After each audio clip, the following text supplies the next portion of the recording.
నకిలీ మద్యం కేసులో వైసీపీ నేత మాజీ మంత్రి జోగి రమేష్ తో పాటు ఆయన సోదరుడు రాము మెడకు ఉచ్చు బిగుసుకుంటోంది. వీరిద్దరి పాత్రపై తగిన ఆధారాలు దొరికినట్లు తెలుస్తోంది. ఈ కేసులో నిందితులు అద్దేపల్లి జనార్దన్ రావు, అద్దేపల్లి జగన్మోహన్ రావులను ఎక్సైజ్ సిట్ అధికారులు 7 రోజుల పాటు కస్టడీకి తీసుకుని విచారించారు. జోగి ప్రోద్బలంతోనే నకిలీ మద్యం వ్యాపారం ప్రారంభించినట్లుగా వారు చెప్పినట్టు తెలుస్తోంది. దీంతో జోగి రమేష్, రాములను నిందితులుగా చేరుస్తూ త్వరలో కోర్టులో మెమో దాఖలు చేయనున్నట్టు సమాచారం.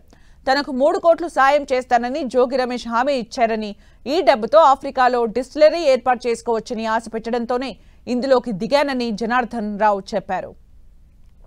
ఉమ్మడి చిత్తూరు జిల్లాకు చెందిన ములకల చెరువులో జయచంద్రారెడ్డి సాయం తీసుకుని తయారీని మొదలు పెట్టామని సూచించారని చెప్పినట్టు తెలిసింది. జోగి మంత్రిగా ఉన్న సమయంలో 2023లోనే ఇబ్రహీంపట్నంలో నకిలీ మద్యం తయారీని ప్రారంభించామన్నారు.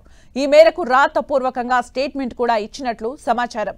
ఇంటరాగేషన్ మొత్తాన్ని కోర్టు ఆదేశాల మేరకు వీడియో చిత్రీకరించారు. ఆఫ్రికా వెళ్లే ముందు గత నెల 23న ఇబ్రహీంపట్నంలోని జోగి రమేష్ ఇంటికి వెళ్లినట్లు చెప్పడంతో దానికి సంబంధించి సీసీ కెమెరా దృశ్యాలను సిట్ సేకరించింది.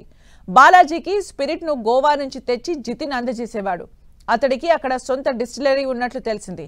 ఆర్డర్ ఇస్తే ఒకేసారి 60-70 క్యాన్లలో స్పిరిట్ ను బెంగళూరు శివార్లోని బాలాజీ తోటకు చేర్చేవాడు. అక్కడి నుంచి బాలాజీ ఇబ్రహీంపట్నం, ములకల చెరువులోని తయారీ కేంద్రాలకు వచ్చి కలిపి వెళ్లేవాడు. గోవాలోనే ఓ బ్రాండ్కు సంబంధించి నకిలీ లేబుల్స్ ను ముద్రించిన ప్రింటింగ్ ప్రెస్ ను గుర్తించిన పోలీసులు కొన్ని లేబుల్స్ ను స్వాధీనం చేసుకున్నారు. అద్దేపల్లి సోదరుల కస్టడీ గడువు నిన్నటితో ముగిసింది. వారిని ఎక్సైజ్ కోర్టులో న్యాయాధికారి లెనిన్ బాబు ఎదుట హాజరుపరిచారు.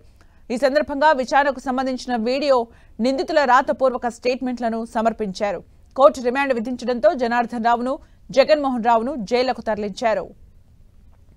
దర్యాప్తు అధికారులు A1, A2 బ్యాంక్ ఖాతాల్లోని లావాదేవీలను క్షుణ్ణంగా పరిశీలించారు. అనుమానం వచ్చిన వాటిని ఆ ఇద్దరికి చూపించి వివరాలు రాబట్టారు. నకిలీ మద్యం వ్యవహారంలో సూత్రధారులుగా అనుమానిస్తున్న కొందరు నేతలతో ఉన్న సంబంధాల గుట్టు తేల్చేందుకు 4 ఏళ్ల లావాదేవీలను వడపోశారు. కీలక వ్యక్తులతో కొన్ని లావాదేవీలు చేసినట్లు గుర్తించారు.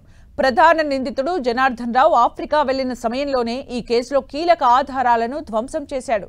ములకల చెరువులో తయారీ యూనిట్ వ్యవహారం బయటపడగానే ఫోన్లోని ముఖ్యమైన సమాచారాన్ని డిలీట్ చేయడంతో పాటు మెయిల్ ఐడీని లాగౌట్ చేశారు. అనంతరం మొబైల్ను ధ్వంసం చేసేశాడు.